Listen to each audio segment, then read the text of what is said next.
Tatlo pa nga pala.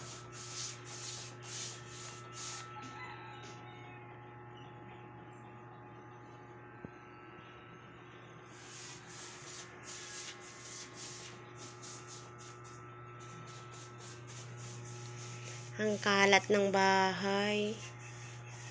Ayun yung kama, oh. Nilabas lahat yung gamit.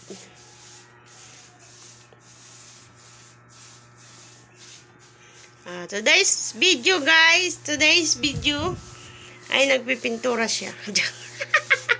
Portuguese video. Portuguese.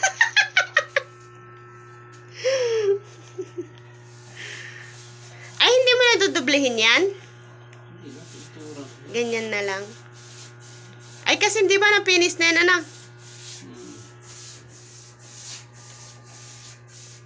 Kaganda na yung kwarto natin, ba?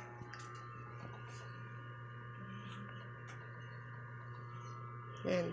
Bumukha ng kwarto talaga. Oo.